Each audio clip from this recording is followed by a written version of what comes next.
Real space. Finally, another step closer to going home. Now I need to figure out how to time travel back to my time. Where are we anyway? Looking at these stars, it looks like... Oh no. What? What's wrong? Where are we? I think we're in the ghoul stars. What? Which ones? The ghoul stars or something a little less dangerous but still psychological annihilation? Well, given the dead ships, I think we're in the Coronis expanse. Why did you take me there? Can we get out of this hell? I know the Ordos Chronos has been concerned about here. We shouldn't even be able to get here. The webway gate should be blocked off to this hell. Even we don't know shit about this place. The damn gateway isn't even connected in a way we know, and yet we're here. Okay. We just need to go back through the gateway and leave through another gateway, right? The damn gateway still functions, right? Yeah, so a bit of a problem. Ordos Xenos. Watch Fortress Meshuggah. Yep. David, welcome back. What, yeah?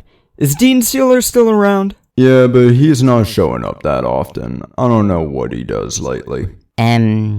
David, you want to introduce me? Oh, right, Darren. Meet Watchmaster Whatya. I won't tell you his actual name because I don't think I've written it yet, but yeah, Whatya. Meet Darren. He's an extra Kari hoping to join the Harlequins. Actually, I binge-watched that show you talked about on Monday, and it led me down a rabbit hole.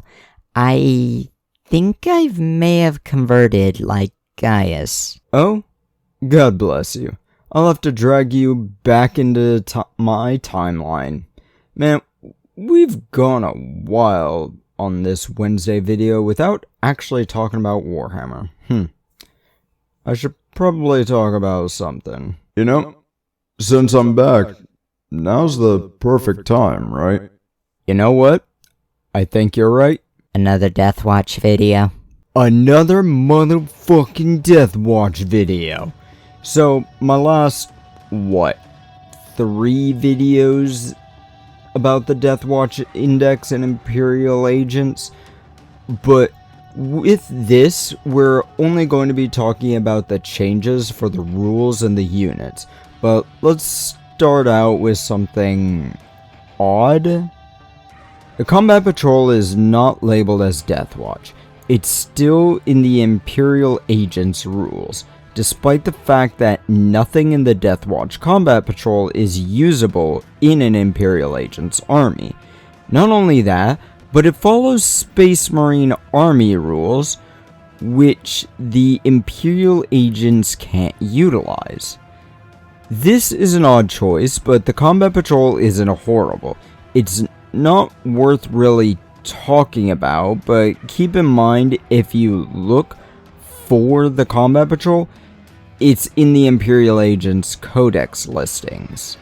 But you don't need the Codex in order to utilize the Combat Patrol in the phone app, so no worries there. Now, the actual rules. Let's talk about them.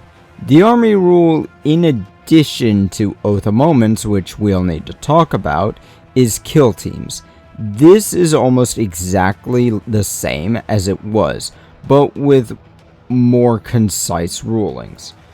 No more bikers and terminators and intercessors all together in one kill team, so things are easier to keep track of. But the rule is still brought up where toughness is the same across all models, assuming the models in question are the majority of them. This rule only applies to one kill team now, and we'll be talking about them soon enough. I'm actually happy it got added, really. There's also transport rules brought up in the kill teams rule, but it essentially just says read the transport of the vehicle sort of stuff. Now, we've got to talk about the Oath of Moment, which got changed. With the changes to OOM, you can add 1 to wound rolls if you do not have any Deathwatch units in your army list.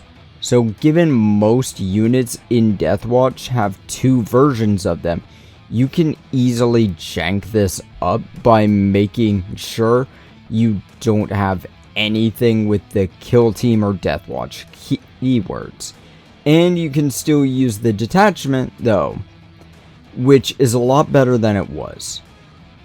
And you may be thinking that you can bring in Deathwatch agents into this, but the detachment rules, they expand on it by saying that the only agents with the Deathwatch keyword that you can bring is the Legends unit Kill Team Cassius.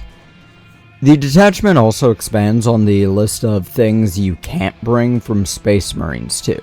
It used to essentially just be scouts and tacticals and a few others, but now it's a long list. Assault squad with and without jump packs, attack bike squads, devastator squads, speeder storm, relic terminators, scouts of any kinds, tacticals, terminators and terminator assaults. The Terminator one might be a bit of issues, but in all honesty, the Deathwatch Terminators are just better, but that's not important. The detachment rule is essentially the exact same as the Agents version, but better because it applies to all Adeptus Astartes units rather than specific Deathwatch units, and it applies to all weapons. However, the Purgatus Tactus does have a slight change.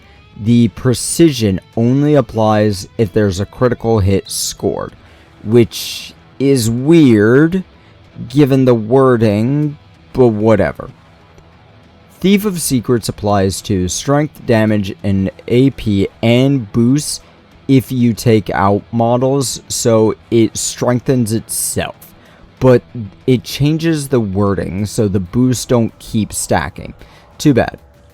Osseous Key no longer affects Titanic units, which makes this thing almost useless against a Knight's army, though the Armigers and War Dogs don't have that keyword, so it still can help. Armor of Contempt got changed so that it only affects one enemy unit, not everyone targeting your unit. I don't think that was necessary, but it applies to all Space Marines, unfortunately, in all detachments. The round stratagems affect every ranged weapon, not just the bolt weapons anymore, but it only affects one kill team unit, which requires they be Deathwatch units, so this stratagem's use will nullify the Oath of Moment jank. Site-to-site teleportation is a new stratagem name, but it's a better version of the old version. This allows you to uppy-downy 2 kill teams or 1 standard Astartes infantry unit, and give them all deep strike. We need to talk about some changes to units though, because these are important. All kill teams no longer have multiple units of multiple speeds, or such in them, but each one also has an attached units rule, which allowed them more leaders to connect, and allows some combo jank. Indomitor kill team got hit hard though, as it's a minimum and maximum of 10 models in the unit, with various different heavies. It also allows the aggressors and a few others too, so long as they don't have jump packs. So a minimum, you need 3 heavy intercessors, but if you do, you need 7 other models. So if you just have heavies, you need 2 boxes worth for this one thing. I'm sorry. Their abilities also got changed. They used to get buffed to being at half strength or below. This time they just get boost to weapon strength if they shoot the closest thing or charge said unit this turn. So, actually pretty good. All kill teams seem to have a minimum and maximum of 10. Some are hard to decipher though. For example, the Spectra says infiltrator units, but given some of the weapons, I think eliminators also work, which is interesting. Talonstrike kill team is the only unit with multiple toughnesses now, and it has intercessors and heavy intercessors, all with jump packs. The heavies come from suppressors and inceptors, but the weapons assume the inceptors, not the suppressors. All melee weapons have the lance ability, and all weapons have boosted AP, but only when they come on the battlefield, so they deep strike and utilize that uppy downy thing. Now, this video is going on long enough, and I think I've covered everything there. If I missed anything, go ahead and comment down below, but now let's shove off.